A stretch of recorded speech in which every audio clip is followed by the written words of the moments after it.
So, George, how big is the powerhouse? And ought to be around 20 feet by 30 feet. okay, and what is the importance of the powerhouse? Well, that's where all the equipment is situated to generate electricity. Okay, and can you explain why there's two creeks right here behind you? Yeah, well, we built a weir about 1,000 feet upstream and a canal to bring it up, bring it down, and so we're only borrowing the water for a short amount of time. yes. So the water is, after it makes the power, is released back up and joined into the creek, and so that's the original creek bed over around the corner. That's the original creek, yes. Very environmentally friendly. Oh, definitely. So could you give a little bit more detail in terms of why you initiated this project? Like, did you have any concerns of for the environment and wanting to do more?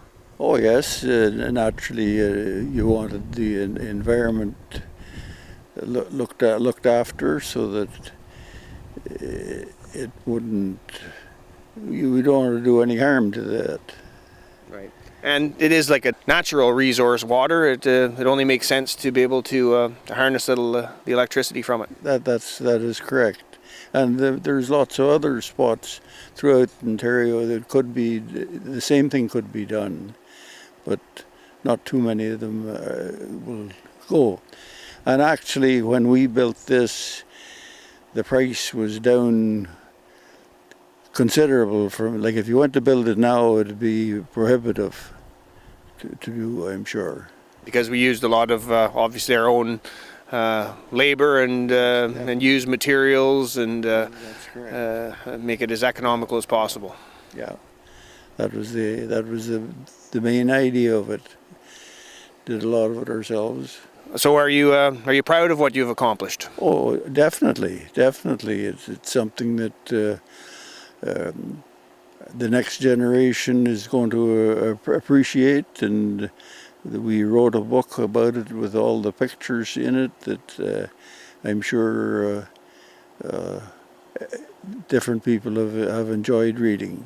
Right. Well, I'm very proud of you, Dad, for your foresight and support and leadership in putting something like this together. Well, thank you very much.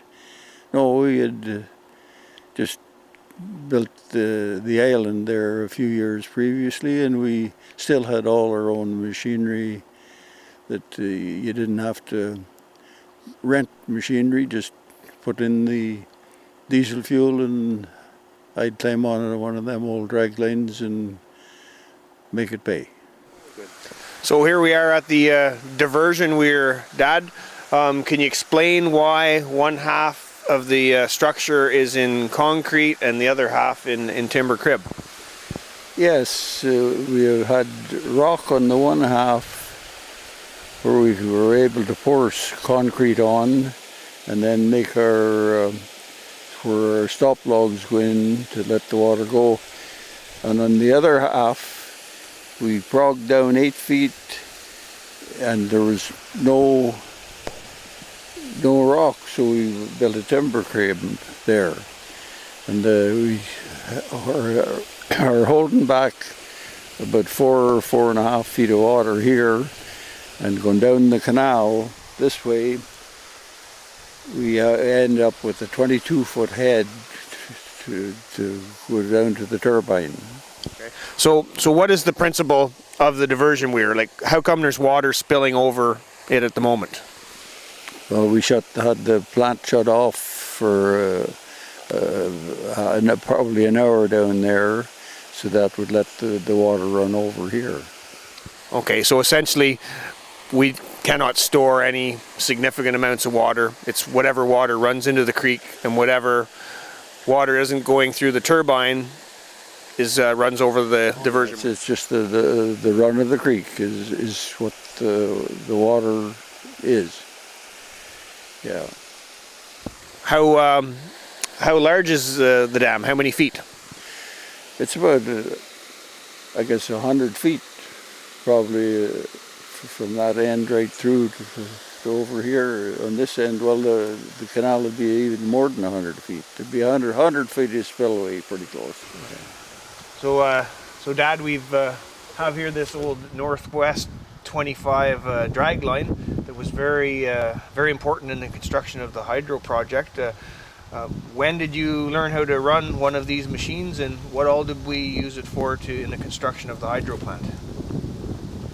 The Northwest 25 dragline, I learned to run them years and years ago. We worked up on the Mackenzie Highway back in the 40s, 46 and 47. So we got a lot of experience there. And when we come to dig in the canal here, it was very, very useful. And then also in pouring the cement. Now that machine is not a hydraulic operated like modern machinery. How does it work? Oh, it's all cabled, working on bands. So kind of scary. I wouldn't be able to run them now anyway. Well, see, this was all bush before we started. So all the timber had to be cut off, and then the stumps removed. And the way this canal was built, there was actually a deposit of gravel along the way, and so basically the gravel was dug out and mixed with clay, and the whole outside berm was packed up in 6-inch layers and compacted to prevent the water from leaking out. So this is the intake structure. It is intended to take the water from the forebay and channel it into the penstock. The cement structure is about 14 feet, and we're holding back approximately 10 feet of water. There is a trash rack on the upper side to prevent any debris from going through the pipe and into the turbine. That building contains what we call a guillotine, which actually is used to drop a piece of steel down to shut water off from going down through the pipe. Okay, so this is the guillotine, which is lowered to drop water or stop the water from flowing through the penstock. This pipe here actually acts as a vent tube, and it works the same principle as putting your thumb over a straw when you put it into a glass of water. If you have your thumb over the straw and you pull it out, water remains in the straw until you take the thumb off. Same thing with this vent tube. When we try to let the water down below, this vent tube allows the water to escape so that we get the service on the turbine down below.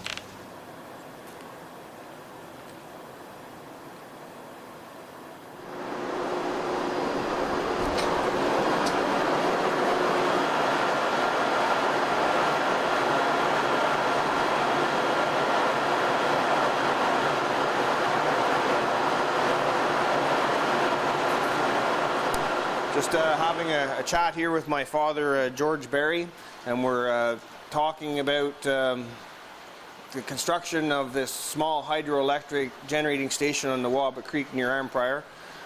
George, you were the catalyst in developing this. Can you give us a few things why you decided to do this? Well, in talking with Laurie GP, and he had built a generating station on the Waba, and it was proven successful. So he was going to buy our property, but we figured if it was good for him, it was also good for us. So we went ahead, decided we would build the generating station, and the stewards upstream of us built one. And it has proved quite successful. Some years, when the Waba didn't have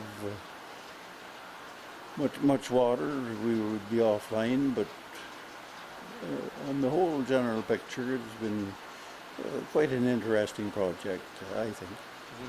So, You'd never built a hydro generating station before, so what made you think that we could do it in the 1980s?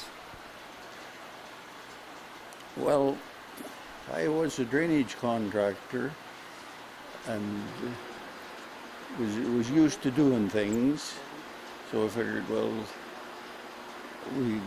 if other people can do it, we can do it too.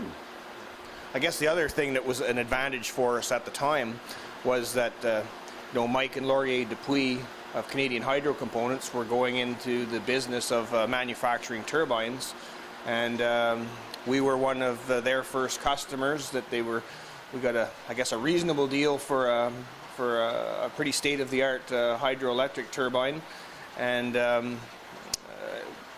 we could take advantage of their expertise in that regards. And you had all the civil engineering and experience in moving dirt and building things, and I guess I was young enough to supply some labor.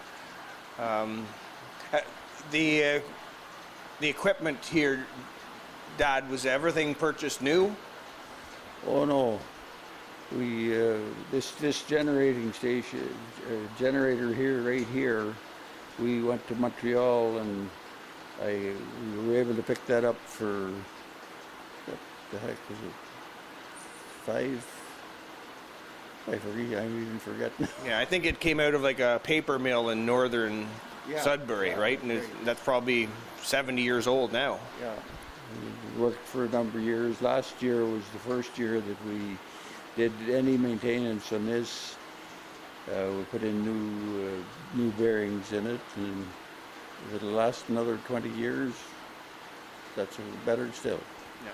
So the principle of the hydro generating station is that we have a canal holding back water, and then we built a 4-bay and a cement structure with a pipe coming down called a penstock. Yeah. Where did the penstock come from? Through some of my connections with Trans-Canada Pipeline. I was a drainage consultant with Trans-Canada Pipelines and got to know them and was able to get the penstock through them. So the maximum capacity of this hydro station is about 110 kilowatts per hour.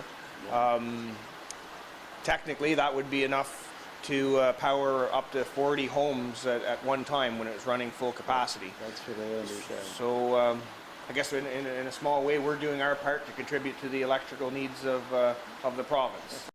What do you think of Premier Wynn's decision to sell off parts of Ontario Hydro? That's the worst decision that she could ever have made. We need this hydro to own it by the people, not. This hydro one should never be sold.